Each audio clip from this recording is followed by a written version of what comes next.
Well, I have returned from voting, and here are some of my fellow Americans that were voting today, waiting patiently in line. And I was surprised that the line was not long. And I was the 7th person to vote. So there you go.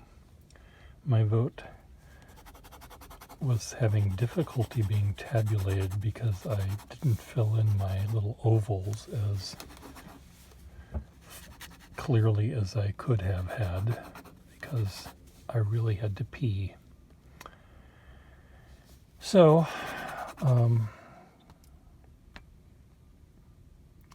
here's a drawing of the polling place that you can see as I draw it. But back to my fellow voters are here.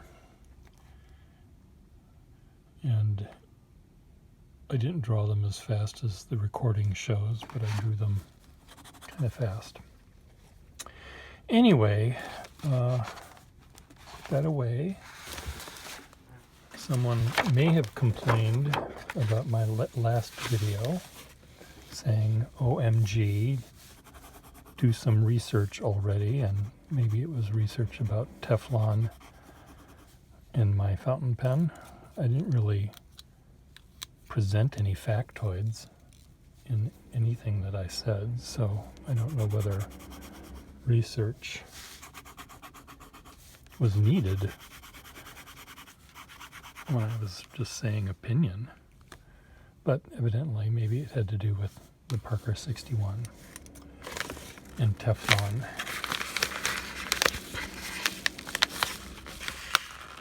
Okay, I got this pen in the mail yesterday, but haven't opened it because it wasn't delivered at the usual time that mail comes. It was delivered subsequent to that.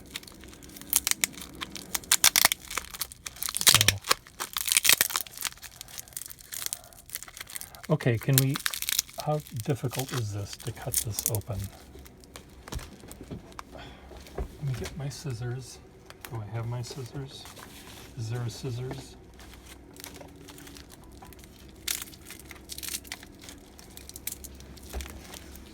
Get my X-Acto out then.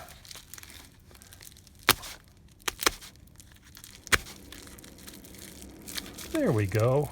There's the back of the pen. Let's see, did I cut any of it off with my X-Acto knife? Oh, there's the back of the pen. Cap is in here somewhere. It's another Tape-A-Rite. You saw that, didn't you?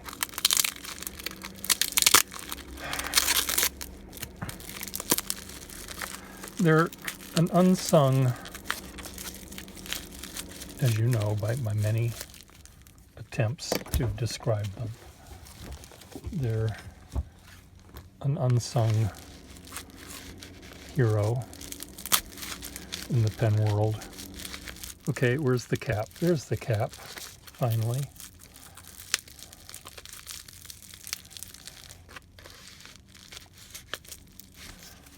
It's a difficult birth.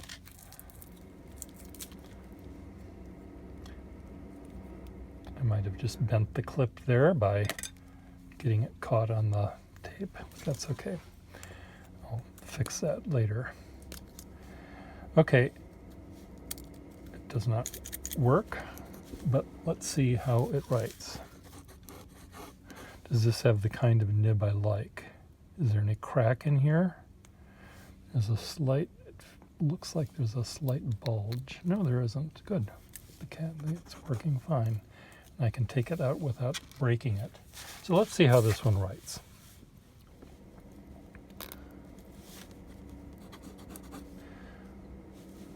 Ink.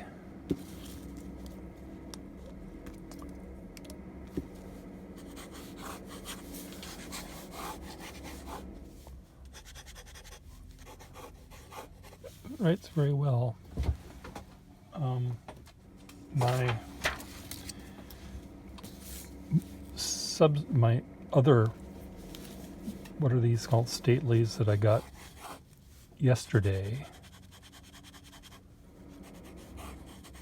Where is it? Is it in my...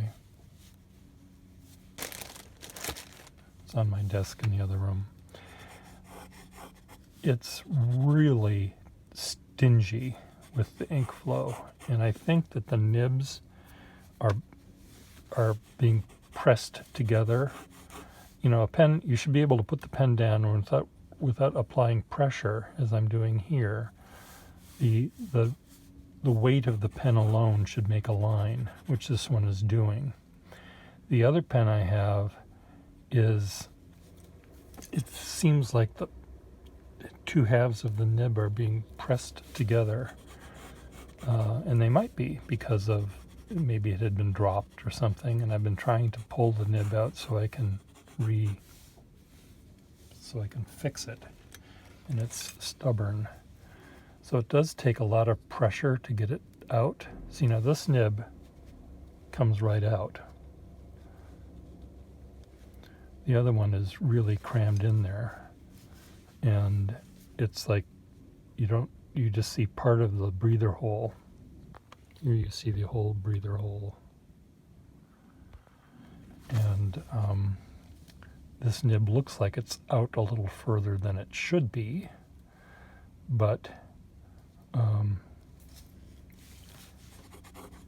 it's writing fine. It's not writing there because I'm just dipping, but it has a nice variety of line.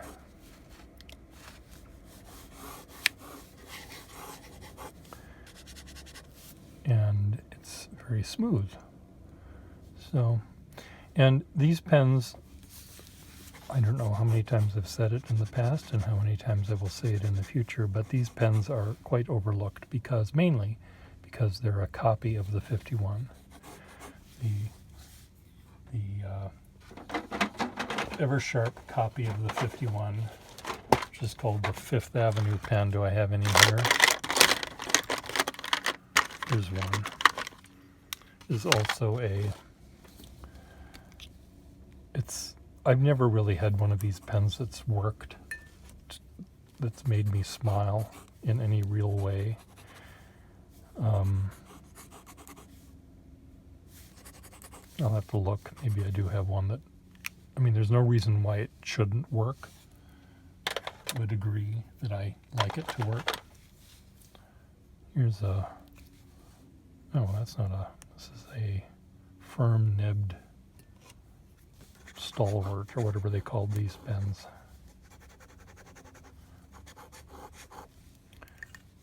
With the standard nib. See, here's the one that is the broken end. Also has a standard nib. These are in the wrong drawer.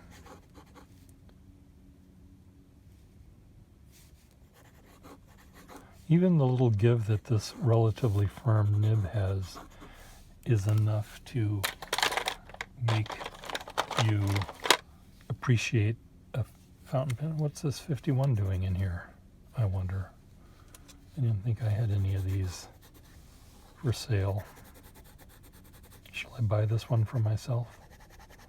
51s, when they're ignored for more than a year like this one has been, it may not write very quickly. You have to, all the ink that's in it has sort of dried up in its little comb. Perfectly good pen. Do you need a 51, you people? I haven't been in this drawer for a long time. Normally we have a pen show in September, and I would go through these and make sure they're all working. And we didn't do that, so I haven't looked in this drawer. So, why are these in this drawer? Morrison.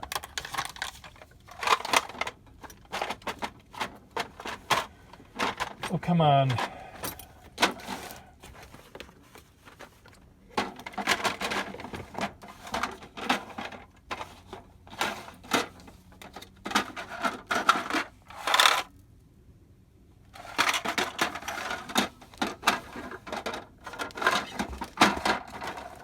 Well, none of my drawers are in the right order, so there.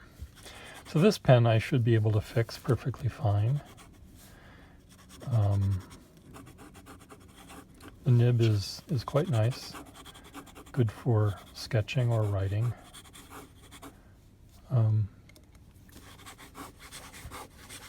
But anyway, unsung, look at the line variation it makes.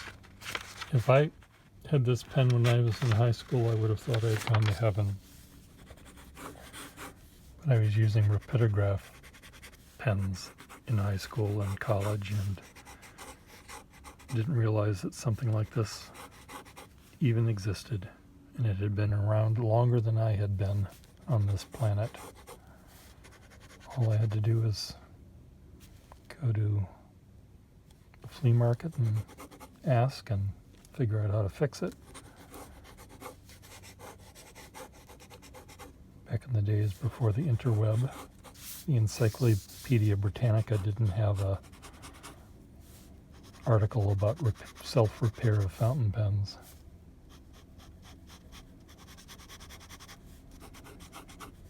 You had to actually figure out how to do it. Anyway, there you go. So, perfectly good pen. Yay. Bye.